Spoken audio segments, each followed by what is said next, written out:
Hey everyone, welcome back to Land Investing Online, where we teach students how to profitably buy and sell vacant land. This is the simplest, least competitive, and most profitable sector of real estate.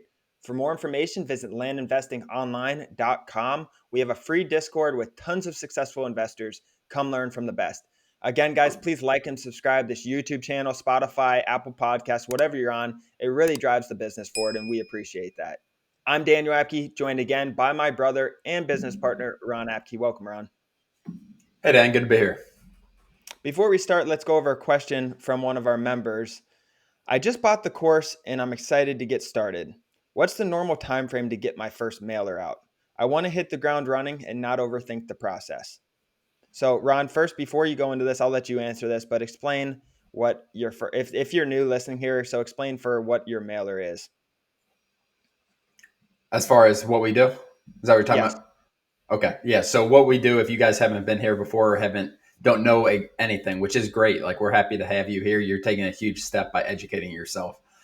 So what we do, we send blind offers essentially to vacant land owners across the country. So when this question is being asked by a new student, which is awesome, they're asking like how long till from when I purchased the course till when they get their first mailer out. So usually we send about us personally, we send 20,000 a month.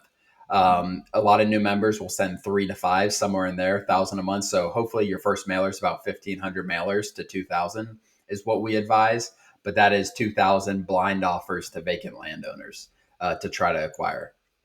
To answer this question, Dan, I think this is a really good question.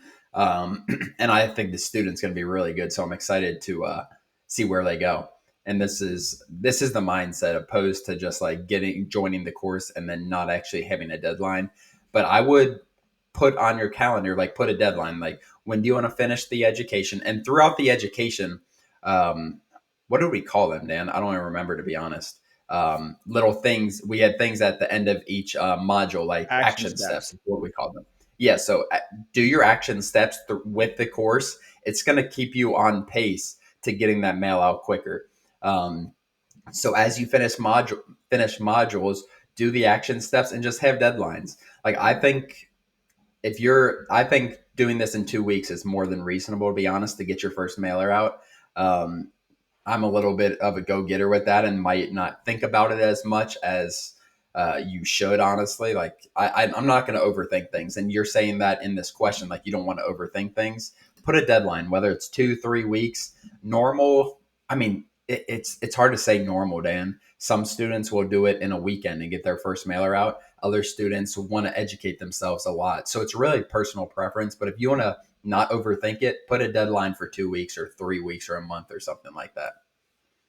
Awesome. Yeah, that answers it really well. Well, let's get in today's show. Today's topic, real estate analysis paralysis, which pretty much means overanalyzing and not making decisions because of that, or just not being able to make a decision because you're overanalyzing.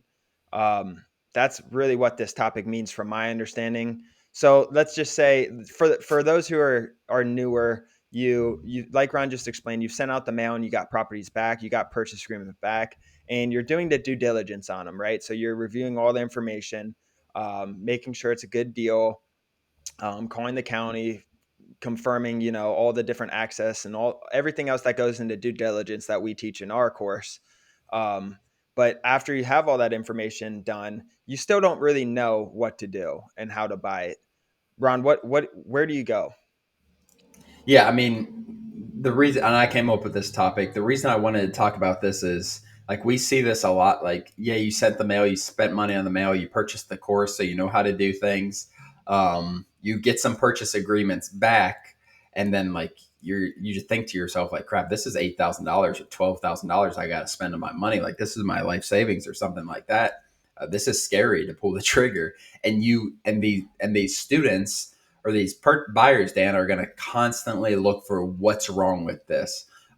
Whether it's one bad comp or something like, and that's understandable. You should do that in your due diligence. Like find out what's wrong, get second opinions, and then you got to pull the trigger. Um, we're rarely going to get properties just with nothing, like not rarely, but maybe one out of every five, Dan, are just like, we get the purchase agreement. We're like, this is a home run. We're going to send this right through, get it to the title. There's nothing I'm really concerned about this. But those other ones, like, you got to dig in deeper. You got to really find comps. I'm not saying don't say no to properties. I'm not saying that at all. I'm saying just do your due diligence, review your due diligence like you're a third party, review the comps like you're a third party, and then make a decision. Don't worry about the money aspect. Like, it doesn't matter what you're putting out; it matters what you're going to get back in. If you're buying it for $12,000 and the comps say 25, maybe it's got a little bit of floodplain on it. That's not going to ruin your comp. That's not going to ruin your property. What I wanted from this is making decisions, Dan. And I think the question to start the day is a good point too, because when you're doing the course, like, you can overthink the course, you can overthink all parts of this, but I really wanted this to be making decisions on purchasing a property. And I see this a lot with new members, Dan, whether it's throwing deals out because they're not perfect, or they're just waiting on them and need 14 opinions that say yes. Exactly. But at the same time, because I was actually talking to our other brother who does land investing. He started recently, and he's going through the course and did all that and sent multiple mailers out and getting some deals back. And in order to get that feeling of, to be able to make that decision, yes or no, you don't want to. There's a fine point. You don't want to do it too quickly, but you also don't want to wait forever and just keep delaying it. So you really need all the information, and you need to look at this property from multiple different angles. You need to look at it on MapRate, explore all the different things on there, look at it on Google Drive or on Google Earth, get the street view, do all that. You got to become very familiar, know the slope. Maybe you have drone pictures. You should have drone pictures if it's a decent deal that you can't decide. That will help you. So you've talked to the drone, they've walked it, they said, whatever, the land's great. There's a beautiful creek on it, whatever there is. And then maybe you have a realtor connection in that area. You've talked to your realtor, he gives you an opinion. Um, and another thing really you can do, and I don't know, Ron might hate me for saying this, but you can, if you're really worried about it, you can try to outsource the financing and see what other investors think. Because if you send it to Ron and I, and we look at it from our lens, and you tell us all the due diligence, hey, there's a little bit of, you tell us everything you did on it, right? A little bit of slope, a creek in the middle, county water, all the different information you have on that, you bring to us. We look at it, we ask you a few more questions on it, you send us the pictures, all that good stuff, and we'll tell you, hey, we'll finance this deal for sure, or whatever it is. So that is one way to do it if you can't decide also. But you can't just rely on this. You have to be able to make the decisions yourself. And if your funds are limited, obviously, like if it's your life savings, 10, 12,000, like Ron was saying, it's a little bit different of a story. That decision becomes bigger to you than it is to, us personally, because we have more funds we're playing with in this game right now. But yeah, I think once you gather all the information, all the different parts and pieces, and you have everything I just described, all the comps, you've looked at the bad comps, like Ron was saying, and kind of figured out those comps are bad, and there's reasons for them. Once you have all that information, you need to make a decision. You have everything you need to do. You've gotten community help. That's one thing I forgot. You're in the Discord, putting it in our deal review calls. Gotten multiple points of view, not 14 like Ron said, but you've asked one or two different people who are experienced. You now know everything about it. You have to make a decision. Um, that's really all I have on that part about gathering all the information. Do you have anything to add? What am I missing? I think the biggest thing that I see, and we'll run into this too, where we'll just sit on things. It's something that we're really trying to systemize where it doesn't happen.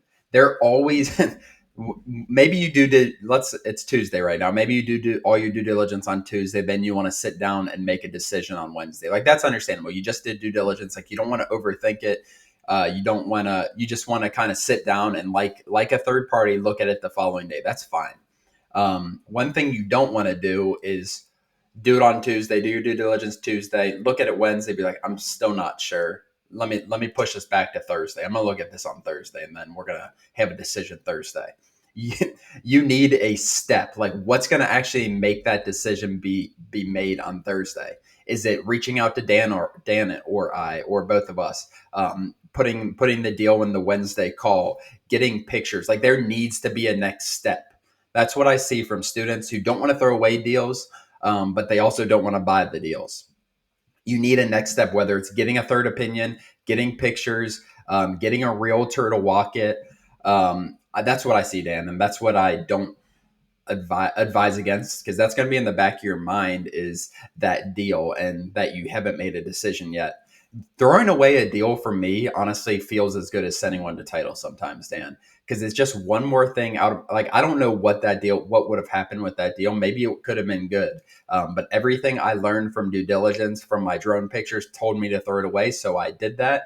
And that's one thing off my plate that I don't have to think about anymore. We told the seller, like, we're not interested, I'm sorry, and went from there. But having that next step of your due diligence is vital, I think, where there's an end game. Yeah, you don't want it staying stopped in motion. You need to keep that moving forward, especially to scale this business and keep things running to title quick and take care of your sellers. Um, but also, this is kind of brings me around to the because I started to think like for Ron and I, for our business, this is probably the hardest thing in the business right now for us is making decisions on properties because we're getting such a large amount of purchase agreements right now.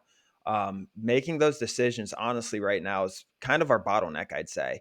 And we talked about this on our last podcast or a couple podcasts ago, how we just sat down and made a decision on every single one. It was like 20 something deals, I think.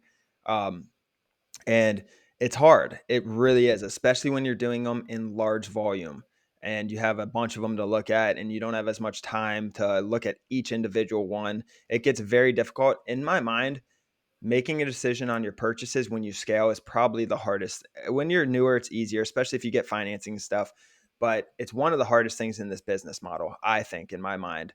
Um, and then it brings me back around to how can we be more certain about, or how can it make us this decision easier so it's not a bottleneck? How can we kind of have a flow through process so we don't need to look at each thing for this long and take our time as much? And it really brings me back to the focus, to the power of focusing in one area, or getting really familiar with one area and having your realtors and your resources there and knowing the land there and knowing some buyers there.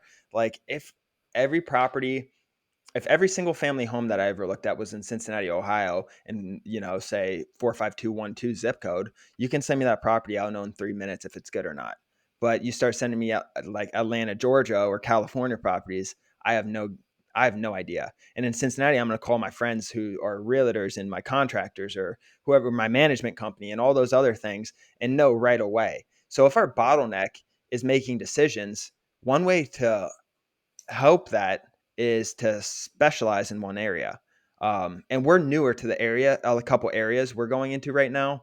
So that bottleneck's going to be bigger now than it is maybe in a month or so. But that's just kind of my thought, and I've been thinking about it a lot because it's taking so much of our time making these decisions. Yeah, and I think when you start, like, I think your criteria is a little more strict. Maybe that's weird, or wrong, but we're buying for 20, selling for 80. Like, now we're fine buying for 35, 40, selling for 75, 80. Like, it's a good margin for us. We make money. We have the funds to pay for that, and we know they can sell over it. But when your margin gets tighter, when you're willing to take some deals, maybe with some more defects or stuff like that, like, you really need to be careful. Some of these deals we would have thrown away 12 months ago, but we're becoming a little more lenient with our with the properties we purchase. And I just literally got a message while you're talking, Dan, from our virtual assistant saying we just got 7 PAs in the mail, 7 purchase agreements in the mail. So I know those are some more decisions that are coming up. And that's what happens if you don't make a decision on that one that you're working on right now. These seven, like, if we had a whole backlog of things that, like, we still don't know about, these seven would be a lot more stressful. But we're going to put these seven through the process, due diligence, all of that, and go from there. But like your point, Dan, those new areas, and I know a lot of these are going to be a new area. I was aggressive with pricing, and I know where they're going to be for the most part. Not 100% certain, but I'm pretty sure where they're going to be.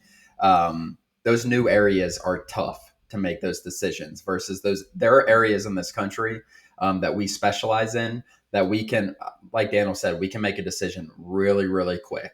I know there's buyers out there. I know what kind of land they're looking for. I know the size they're looking for. So that's a really good point. It's not saying stay in one area by any means, but those decision making processes are a lot more difficult in new areas.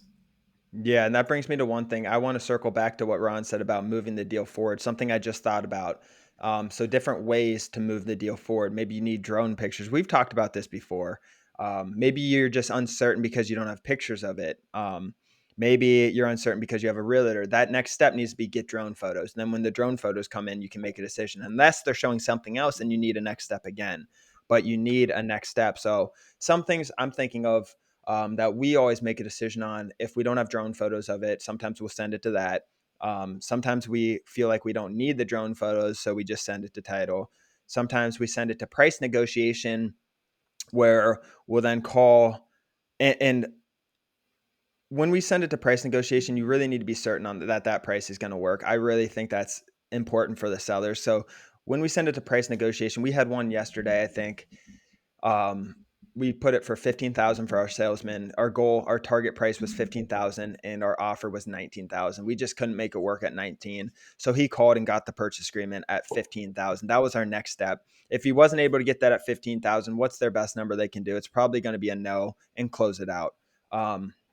So that's kind of different ways to move it in the direction to make a decision you need, and those things can help. But like Ron said, the key is to have a next step. So maybe it's negotiation, maybe it's get drone photos, maybe it's get a realtor, maybe it's send it to Ron and I and see if we'll fund it. Whatever that is, it needs to be a next step. Yeah, I 100% agree, Dan. And I think that's kind of the title of this. That's what I wanted this to be. Like, it's not necessarily like you need to make that final decision, but it's paralysis. Don't have paralysis with analyzing a deal. That is staying still. That's not moving in any direction. It's fine, like I said, to move in a direction where you don't take the deal. That is still helping your business because it's taking your mind off something. And obviously, paralysis, if you're moving forward, that's great. Just do not be stuck in one spot without having any action steps. Like, that is the biggest thing I see with this. It's something we need to personally work on in our business and systemize, where, like, okay, you did your due diligence. Can you say yes or no? No. Okay, we need pictures. Can you say yes or no? No. Okay, we need a realtor opinion. Can you say yes or no? And then it gets to, like, you get really far down the line. But there needs to be steps like that normal due diligence that's free. Maybe you have to pay a couple dollars for a deed. Obviously, do that for actually your first due diligence should be just making sure that it's not a crap piece of land in. And then your due diligence, and then kind of getting pictures and a realtor opinion, maybe our opinion, moving that forward. And then at some point, it needs to be a stopping point and saying, okay, do I need to get this price down? Can I say yes, or do I need to say no? Exactly. Good points. I think that wraps everything up. That was a really good topic, and I think so many people are getting stuck on this that we don't know of. If we're experiencing this issue and bottleneck as our company, I feel like there's so many others doing it as well. So let us know in the comments or Discord if this is something you want us to dive deeper into. Making decisions on property is one of the most difficult, if not the most difficult part of this business. But thank you guys for joining. Visit landinvestingonline.com to join our free Discord where Ron and I are involved. Please like and subscribe our YouTube channel, Spotify, Apple Podcasts, whatever you're on. It really means a lot. Again, thank you so much for joining, and we'll see you next episode. Thanks, guys.